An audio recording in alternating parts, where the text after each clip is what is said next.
My name is Rachel Morgan, 36 years old, a single mom to a 6-year-old daughter named Ellie.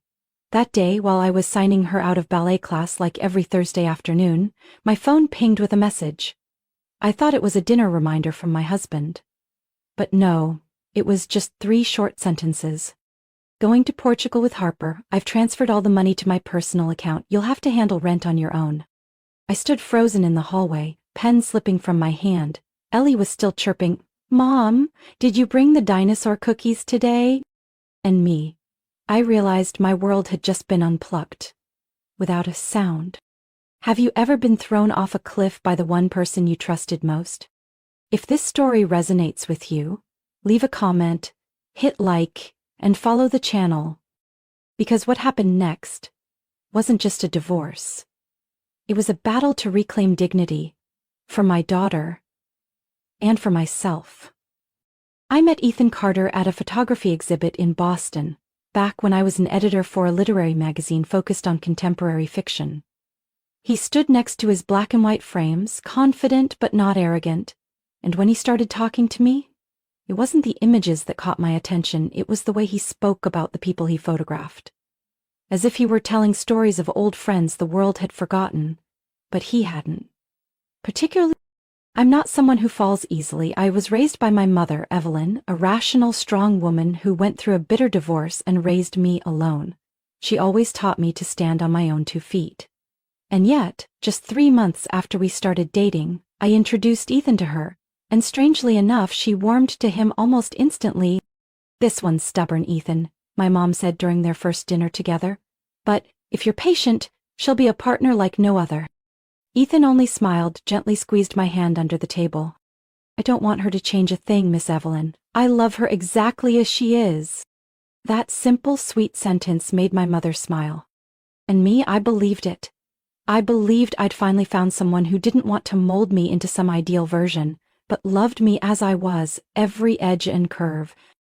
We got married nearly 2 years later, a small wedding at the park by Crystal Lake, the place I used to dream of as a teenager. Ethan wanted something grander, but I didn't. I just wanted people who truly wished us well, and I thought I had that. At the time, I didn't know that some people were there to celebrate, but never really wished me lasting happiness. After the wedding, we moved to the suburbs of Portland. I kept up with my fast-paced editing work, while Ethan began taking photography jobs for travel magazines and weddings. He was talented, I never denied that, and the bookings came in steadily. Life wasn't luxurious, but it was enough. In the quiet evenings, I liked curling up in an armchair reviewing manuscripts while he tinkered with his photos in the office. I loved that peace. A kind of happiness that didn't need to announce itself. When I got pregnant with Ellie, things started to shift. I had to scale back my workload due to health issues. And after she was born, I decided to stay home for her early years. My mom had retired by then and helped out occasionally, and I continued doing freelance editing for small publishing houses. It was Ethan who encouraged me to stay home. "I'll take care of the finances," he said as we looked at newborn Ellie sleeping in her crib for the first time. "You've done enough. Let me carry this part." Once again, I believed him. I held on to that promise like sunlight every morning. At first it seemed fine. Ethan landed a big wedding shoot in Napa Valley, then a series of travel gigs for a popular blog. But then, small signs started creeping in. One night, I found a strange charge on the credit card. A new camera worth nearly $4,000 that he'd never mentioned. He said it was an investment for the business, then brushed it off with a light kiss on my forehead. Then came Harper. Harper breezed into the photography studio Ethan had opened with a few friends near downtown. Young, energetic, great with people, and, according to Ethan, fantastic at organizing. He said she managed the studio's schedule, clients, even the finances. "You'll like her," Ethan once told me. "Harper handles the things I'm bad at. Kind of like you do."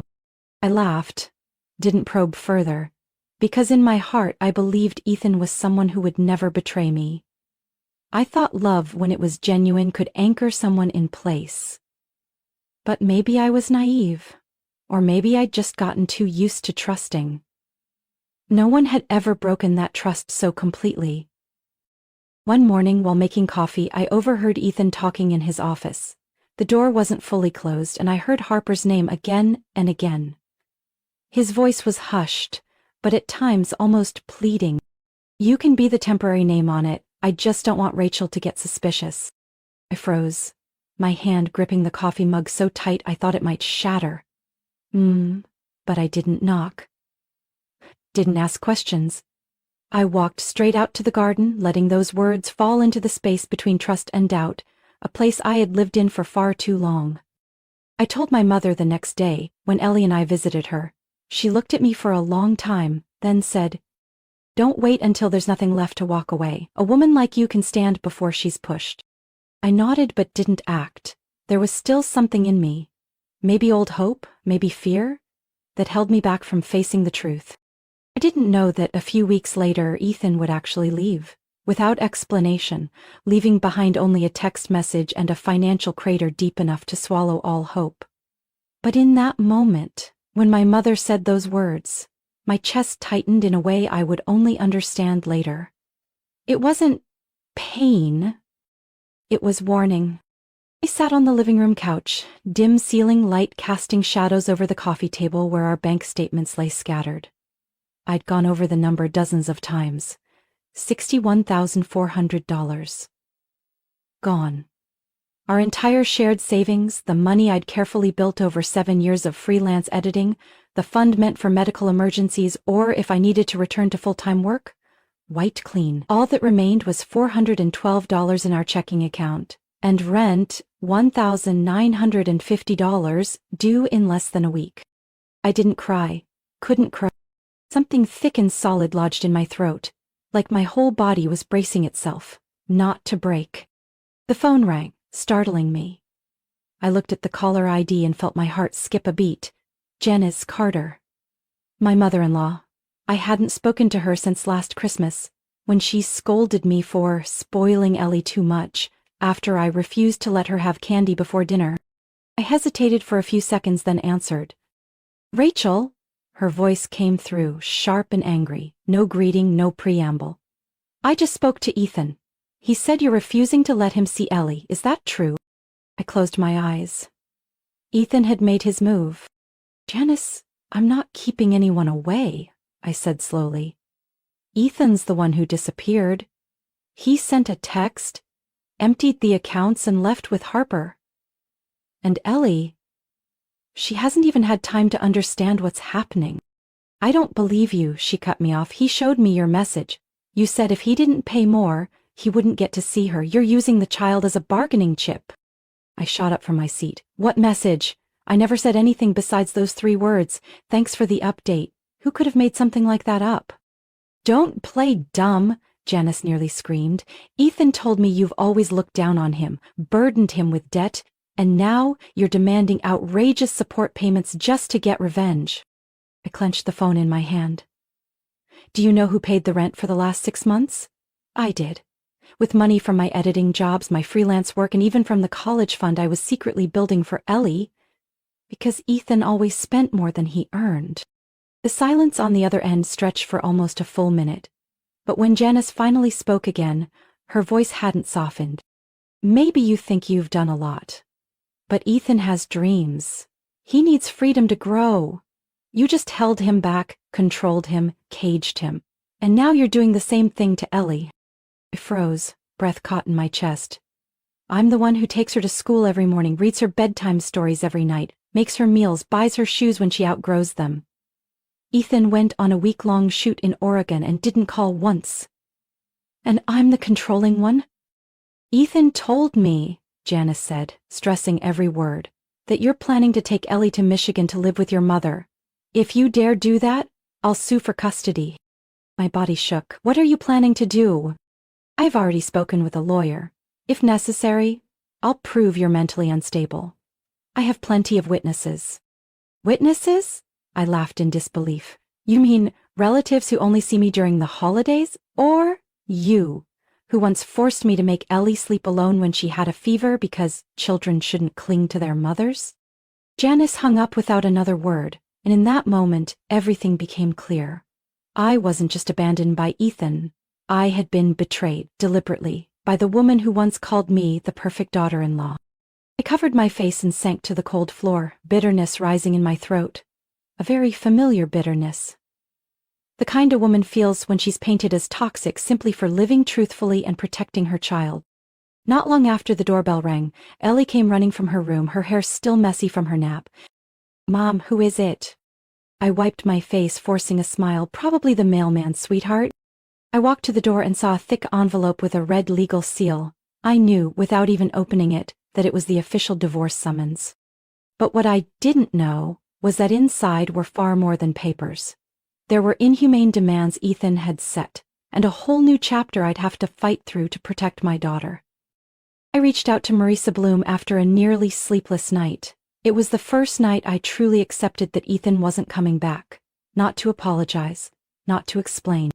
He had retreated, strategically, armed with money, rehearsed lies, and a system that was already taking his side. Marissa was a woman in her early 40s, dark brown hair in a tidy bun, a calm low voice and sharp eyes. Her office was on the 3rd floor of a red brick building near downtown Portland. Dark wood shelves lined the walls, a family photo sat on her desk, and the space felt both warm and unyielding. "Miss Mitchell," she began, flipping through the documents I brought. "Your case may be complicated, but the good news is I've handled worse, and I don't lose." "I don't need him back," I said. "I need fairness, and I need to protect my daughter." Marissa nodded as if that was the very reason she accepted the case. She asked about financial history, joint accounts, any suspicious behavior I'd noticed from Ethan. I told her everything, the expensive camera receipt, odd expenses under the studio's name, and the last time Ethan had posted any work, nearly 3 weeks ago. "You said he's still receiving money from the studio?" Marissa asked, scribbling notes. "I'm not sure," I replied. "He's not posting anymore, but it seems like he recently started selling photo rights." Marissa looked up. "Then we need to trace those transactions. If he received a major payout from a foreign company, that money could have gone into a private or offshore account." She turned the screen toward me. "What's the name of the photo company?" "Solstice Visuals, based in Lisbon." "Europe," Marissa murmured. "He may be setting up residency or registering foreign income to dodge financial obligations here. It's not new, but if we can prove he's earning while abandoning his child, the court won't take it lightly." I don't know what made me share the next detail. Maybe because it haunted me. Maybe because, even if it sounded strange, it felt important. "There's one more thing," I said quietly. "This morning I received an unmarked envelope. Inside was a folded note, no signature. Just one sentence. If you want to know where Ethan's hiding the money, look inside the wooden box his mother keeps locked away." Marissa looked up sharply, eyes like blades. "You kept the note?" I nodded and pulled it from my purse. She examined it closely, then set it aside. "Someone wants to help you, but can't do it publicly. Could be someone who worked with Ethan, or Harper herself." I blinked. "Harper?" "Never underestimate how a mistress feels when she realizes she's been played to," Marissa said flatly. "Either way, we won't ignore this lead. Do you know which box they're talking about?" I stayed quiet for a moment, then the image of an old wooden box with carved patterns surfaced. One Janice always kept on the high shelf in her bedroom. Locked, dusted weekly. "There is a box like that," I whispered. "At my mother-in-law's house." Marissa looked at me carefully. "I don't advise taking anything without legal clearance, but if it's considered marital property and might be moved or hidden, the court needs to know." I left her office with a long to-do list. Bank statements, tracing transactions, and possibly confronting Janice. But what truly left me breathless was the feeling that I'd entered a labyrinth. Every clue led to a locked door. And the first key might be inside the house I once called my in-laws. That night I made myself a cup of tea and poured a warm glass of milk for Ellie. She sat at the kitchen table, coloring in her ballet dress, still not changed. "Are we visiting Grandma Janice tomorrow, Mom?" Ellie asked casually. I paused. "Why do you ask, sweetheart?" "Because I missed the box Grandma let me put cards in. She said it had magic secrets inside. I looked at my daughter, my nose stinging. She didn't know it, but that innocent remark confirmed something for me. That the box wasn't just sentimental. I bent down and kissed her hair. Maybe. We'll stop by sometime soon. I wasn't lying. But I also didn't tell her that the next time we visited Janice's house, I wouldn't be going alone. I'd be bringing a lawyer. And a phone ready to record. I arrived at Janice's house on a Tuesday afternoon. A light rain had started to fall, the street leading into the suburb was slick, and the trees stood still, as if holding their breath for what was about to happen. Ellie stayed with my mom, and I held a bag of apple scones, Janice's favorite, in my hand, trying to muster the familiar smile, the kind a daughter-in-law wears when showing up to keep the peace. Janice opened the door after 2 rings. She wore a moss-green knit robe, her hair freshly curled, dark lipstick in place as usual. But her eyes scanned me from head to toe, clearly on guard. I didn't expect to see you again so soon. I held out the pastry box, softening my voice. I don't want things between us to stay tense, Janice. After all, you are Ellie's grandmother. She hesitated, then reluctantly stepped aside. Come in, but I don't have much time. I sat on the familiar brown leather couch in the living room. Everything looked exactly the same as the last time I was there. Faux flowers arranged just so, childhood photos of Ethan on the shelf, the place so clean it felt suffocating. Janice poured tea, without offering. Then sat across from me, posture stiff like I was on trial. So, are you here to apologize or to demand something? I gave a small smile, keeping my tone as humble as I could. No demands, it's just that Ethan's gone, and I thought maybe you and I could come together for Ellie. Janice tapped her fingernail against her teacup. I think Ellie's doing just fine with Ethan. But if you're finally starting to see that, maybe you're beginning to mature. I didn't react. Her jabs had become routine over the years. I wasn't here to argue. I was here to observe. And I saw it. The dark brown wooden box with antique brass trim, sitting silently on the shelf behind Janice, just beneath her wedding portrait. You still keep that old box? Ah, I said lightly, trying to sound casual. I remember Ellie always begging you to tell her the magic secret inside it. Janice pressed her lips together, not responding. You once said you kept letters from when Ethan was in college, I continued. I've always wondered, what else is in there? Janice looked up, eyes sharp. It's none of your business. Of course, I'm just curious. The conversation turned dull after that. I excused myself to use the bathroom. On my way back, I suddenly walked by the bookshelf. Janice was busy on a phone call in the kitchen. I had exactly 2 minutes. I gently lifted the lid of the box. It wasn't locked. Inside were stacks of handwritten letters, some printed financial documents, a faded notebook, and a blue birthday card. I didn't have time to read through them. I randomly pulled a bundle of letters and quickly photographed each page with my phone. When I heard Janice coming back, I immediately placed everything back, closed the lid, and stepped back as if browsing old books. I told you not to go near that part of the living room. I turned around and smiled. I was just looking at old pictures. I'll head out now. On the way home, I parked in an empty lot near the park and opened my phone, reviewing each photo. Under the dim car light, the truth appeared, clear and cruel as a slap.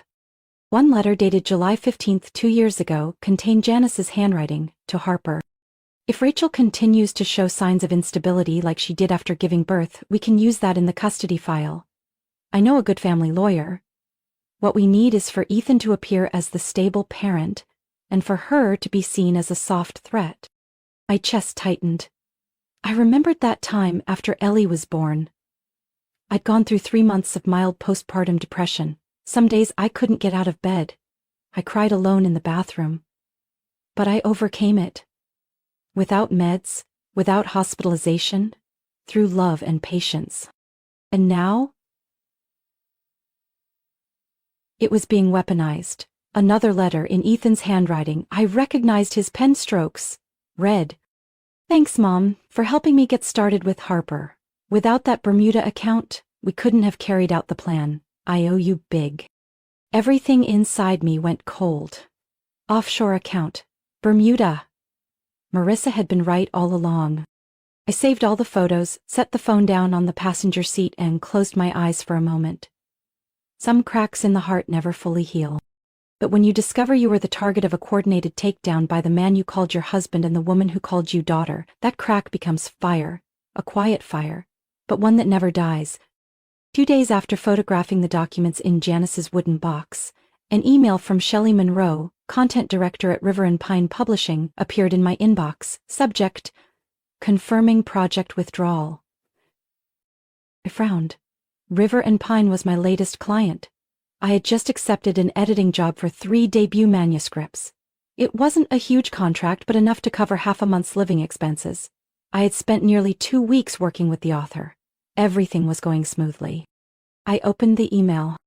Rachel, we're sorry to hear you've chosen to withdraw from the project. While we understand divorce can affect work focus, we hope to collaborate again in the future. Best, Shelley. I froze. I never sent any withdrawal letter. I immediately called Shelley. Her voice on the other end sounded hesitant. Rachel? I thought you sent us an email last week withdrawing from the project for personal reasons? I never did, Shelley. I didn't write any such email. She sighed. I understand there might be some confusion, but I still have the email on file that we received from your address. Please forward it to me. A few minutes later I received the forwarded message. The tone was clumsy, grammatically broken. Nothing like anything I'd ever write. To River Pine, I no longer have mental capacity to do project. I withdraw and hope understand. It was impersonation, a sloppy hand trying to mimic me, but without understanding my writing style. I read it again, heart pounding. And I knew instantly this wasn't a mistake. It was intentional. I called Marissa. You need to see me right away, I said, unable to hide my anger. Ethan just did something unforgivable. Less than an hour later I was in Marissa's office, my laptop screen showing the fake email. She read it line by line, her calm expression hardening into steel. Aim crossed the line. I clenched my hands together. I lost the contract, my credibility, and if I hadn't caught it, it would have kept happening. This is no longer just a family matter, this is identity fraud, and if he sent that email using your name to sabotage your work, it's deliberate financial interference. Can I press charges? Not only can you... We immediately contacted the Portland Police Department. Marissa prepared the complaint, attaching the original email, Shelley Monroe's statement, and a side-by-side comparison of my actual writing and the forgery. I will also ask the court to review this behavior during the divorce hearing, Marissa added as she gathered the files. It shows that Ethan is attempting to sabotage your financial independence to manipulate the outcome of the case. A decent court will not overlook that. I nodded, though my mind was still rattled. Being impersonated. Having someone use my own name to cause my downfall wasn't just infuriating. It was a violation at the deepest level. That night, after Ellie had gone to bed, I sat alone in the kitchen, soft yellow light spilling across the old wooden table. I thought of Ethan, how he used to say, "You're irreplaceable. You have something no one else does." And now he was imitating me? My voice, my phrasing, just to weaken me. I reopened the photos on my phone. The thank you letter Ethan had written to Janice, the one referencing getting started with Harper. I once thought it was proof of betrayal, but now I saw it for what it really was. Evidence of a coordinated plan. Ethan didn't leave out of desperation. He withdrew like a chess player executing a prearranged strategy. And that fake email? It was his checkmate. I texted Marissa. We need to check recent activity on my email. If he accessed it, there might be more. She replied immediately, I'll send a technician in the morning. We'll trace the IP address. I turned off the lights, sat in the dark, and listened to the ticking wall clock. Ethan wanted me to break. He wanted me confused, cornered, disoriented, so it'd be easier to take Ellie, easier to convince the world I was unstable. But what he didn't know was this. I had survived postpartum depression. I had made it through sleepless nights, through standing in the living room clutching my baby and silently thinking, I can't do this anymore, and still made it through. Compared to that, a forged email? was merely the opening move in a battle I had no intention of losing. News that Ethan had returned to the U.S. came to me by chance, or more accurately with a cruel sense of irony. I was making tea in the kitchen when my phone rang. It was Jenna Marks, an old friend from NYU who had studied with me in Harper. She now worked as an editorial assistant at a business magazine in San Francisco. "Rachel?" Jenna's voice came through alongside the sound of typing. "I just saw Harper Lawson's name in a financial news segment. Thought you might want to see it." "Which Harper?" "The one your ex ran off with," Jenna said with a sigh. "She's shown standing next to an Israeli investor who backs fine art photography ventures. But Ethan, he's nowhere in the frame." I opened the article Jenna forwarded. There was Harper, beaming beside a salt-and-pepper-haired man. The caption below read, "Harper Lawson confirms long-term partnership with a Lyron Image Fund." I stared at the screen. Ethan wasn't mentioned, wasn't pictured. Harper had left him behind. That night, I received an email from a strange address. Ethan_Carter82@protonmail.com. No subject line, no greeting. "I'll be back in Chicago soon. We need to talk. Don't make this worse." I forwarded it to Marissa immediately. She called me back in under 10 minutes. "We're filing for an emergency restraining order." I nodded, voice tight. "He says we need to talk. I don't believe he means a conversation. I think he means intimidation." Marissa wasn't surprised. "Either way, we won't let Ethan near you or Ellie without legal oversight. I'll file first thing tomorrow morning. If you get flight details, let me know." 2 days later, Ethan booked a flight from Lisbon. I found out through a tech associate Marissa had hired to track his recent IP activity and transactions. He used an old email address to sign into a booking app, linked to a digital wallet that had previously received payments from the studio in the U.S. The flight landed at O'Hare on a Friday afternoon. I arrived 3 hours early, flanked by 2 police officers and holding a copy of the emergency order. I stood silently in the international arrivals area, heart pounding, fingers gripping the court summons. People bustled around, airport lights reflecting off polished floors. Ethan emerged from Gate 7, backpack slung over one shoulder, wrinkled shirt, hair longer than I remembered. He scanned the crowd. Then saw me. "Rachel?" he called, walking quickly toward me, face a mix of surprise and nervousness. "We need to talk." I didn't respond. One of the officers stepped forward, hand outstretched with paperwork. "Ethan Carter, you are prohibited from coming within 200 feet of your former wife and daughter until further court notice. This is a copy of the restraining order and a summons from the Cook County Court." Ethan turned to me, face reddening. "I'm her father." "Father?" I shot back. Then where were the support checks, the calls, the letters from Lisbon? What kind of father disappears and only returns when he's the one abandoned?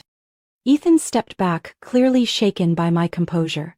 But his eyes flashed something else, something close to fear. "Rachel, I didn't have a choice. Harper said she'd help me start over. I cut him off. "She didn't help you start over. She helped you see what you really are. A burden no one wants to carry." The officers led Ethan to a separate area to sign the documents.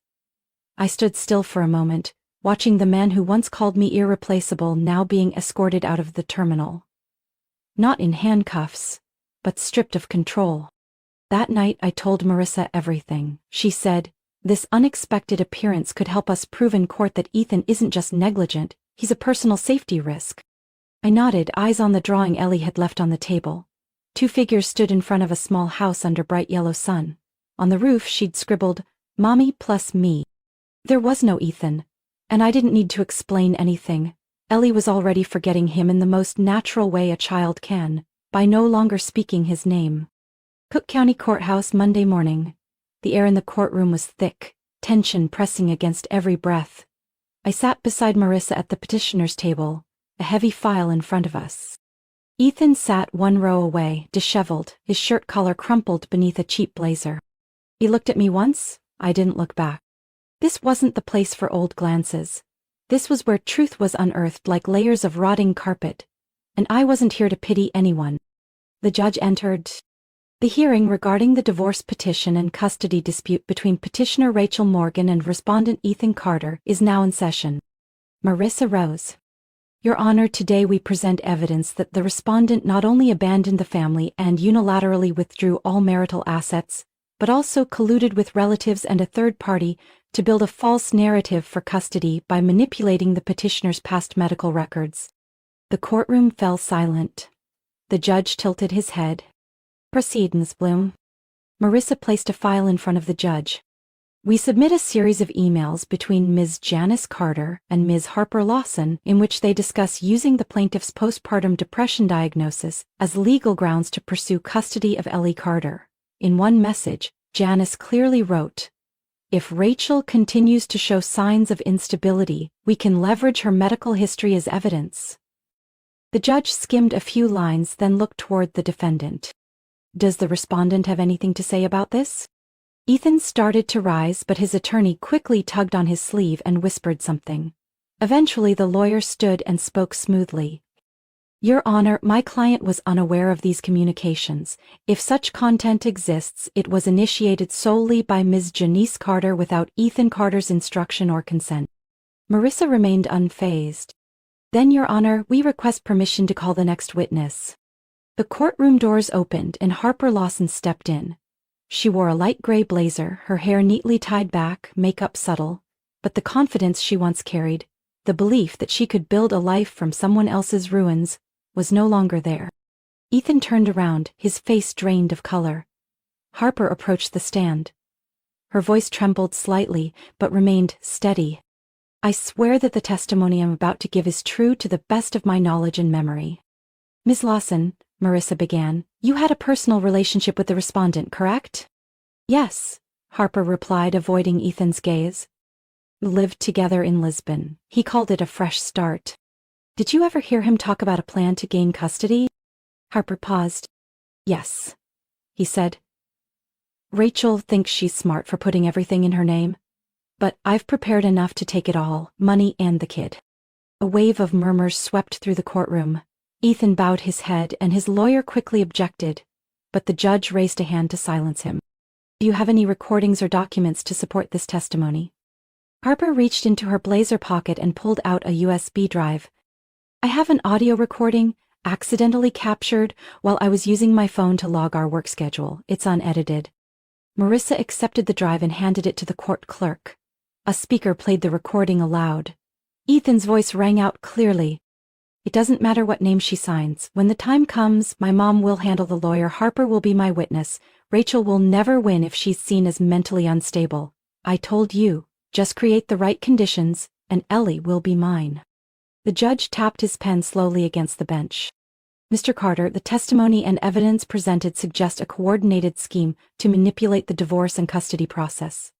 Marissa continued, her tone softer now but no less sharp. We request that the court grant immunity to Ms. Harper Lawson, on the condition of full cooperation including the release of all relevant documents regarding hidden assets, and the full communication log with the respondent over the last 18 months. The judge nodded. Reasonable request. A follow-up hearing will be scheduled to review supplemental evidence. In the meantime, the respondent is barred from leaving the state, all shared assets are frozen and visitation rights are temporarily suspended. I sat silently, eyes locked on the judge's bench. At last I saw the light fall on the truth. The cost of betrayal doesn't always come quickly, but when it does, it's unmistakable. Ethan lost the case. The court granted me full custody of Ellie, our shared assets including the remaining funds in the Bermuda account, the photo royalties from the Portuguese company and my years of financial contribution were restored in full. Jennas was charged with identity fraud and conspiracy to commit financial deception, not just against me but also the Lisbon employer Ethan had once worked with. As we left the courthouse, Marissa gave my hand a gentle squeeze. You didn't just win the case, she whispered. You reclaimed your life. No one doubted me anymore. No one believed the story of a controlling mother or clingy wife. There was no need to strike back, the truth had done its job. In the weeks that followed, I began rearranging the small apartment Ellie and I lived in.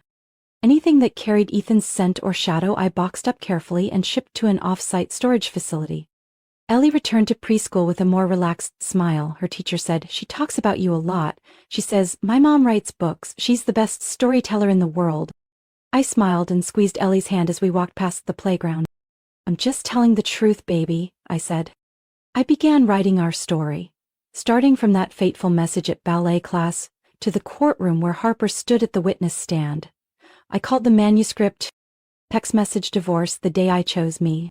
It wasn't a book about revenge. It wasn't about bitterness.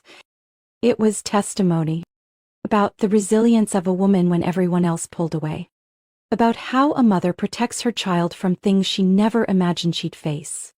And most of all, choosing yourself is not selfish. It's survival.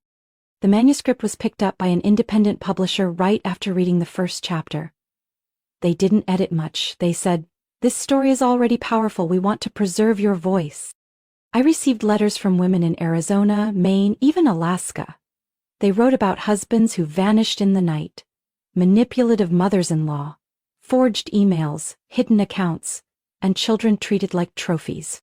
One woman wrote, "I used to think I was the only one left standing in the storm, but after reading your story I realized there are so many of us still standing in the rain and still standing strong."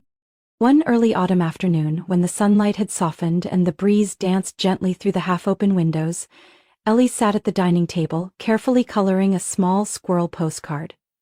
I was washing dishes in the kitchen when she spoke. "Mom, can I write a letter to Dad?" I stopped, the water still running from the faucet tapping steadily against the steel sink. In that brief moment, something stirred in me, a nameless emotion. It wasn't sadness. It wasn't anger. Only something soft, almost tender. I dried my hands and knelt beside her, eye level. "What would you like to say in the letter?" Ellie shrugged. "I don't know. Maybe tell him I can ride my bike without falling now? And that your apple pie tastes better than before?" I brushed her hair gently. "If you want, I'll get envelopes and stamps. But remember, when we write, it's not to expect a reply. We write to let our hearts feel lighter." She nodded, eyes focused, like she was holding on to something important. I returned to my desk and closed my laptop. The reprint draft of Text Message Divorce was in its final editing phase. The publisher had suggested adding a new chapter, not about anger, but what comes after it, peace. I looked around our new apartment. It wasn't big, but the light poured in. The art on the walls was all my choice. An abstract seascape, a large print of Ellie twirling in the park, hair flying, dress flaring like butterfly wings. The sofa was second-hand reupholstered by me in canvas. The wooden table came from a friend in Seattle. Everything in the apartment had a reason to be here. Nothing was excess. Nothing was hidden. Ellie giggled as I sat down beside her. "Mom, what should I draw in the letter?" "Whatever you want," I said, placing my hand gently on her back, feeling her small, warm, steady presence. "A house, maybe?" she asked, eyes squinting mischievously. I smiled. "Sure. But not just the roof and walls. A place where you get to be fully yourself." One day Ellie might understand the deeper meaning of that answer, but today she simply nodded and went back to coloring. I used to think a home meant two parents, a picture-perfect setup, family dinners and framed beach photos. But now I know, home isn't about what it looks like. It's about how it feels when you walk inside. And the home I sat in that afternoon, with my daughter, soft jazz on the radio and the scent of baked goods floating in the air, was a home I had built with my own two hands, from whatever was left after the storm. Not from triumph, but from release. Letting go of the image of a husband who no longer existed. Letting go of the hope that a mother-in-law would ever truly accept me. Letting go of the fear of being misunderstood, abandoned, or alone. I chose to live with the truth, to choose peace over being right. And Ellie, my daughter, is the clearest proof of that choice. Every laugh of hers is a quiet echo from the universe, whispering back to me the path you chose, though rough, was the right one. What do you think? A single text message, could it really mark the beginning of an entire journey to rewrite your fate? I would never wish to go through what I did, but without that fall, I might never have discovered how strong I really am. And you? Have you ever been misunderstood? Pushed out of the very home you once called your own? Only to realize you were the only one who could rebuild it in the way it was always meant to be? Share your story or your thoughts after hearing mine. Because who knows? Your voice might become the lifeline someone else is waiting for. And if you're drawn to stories about family, quiet confrontations that still hold fierce power, follow this channel to hear more tales where wounds aren't hidden and healing doesn't need to shout. Because sometimes the most powerful part of the story isn't who left, it's how you keep living after they're gone.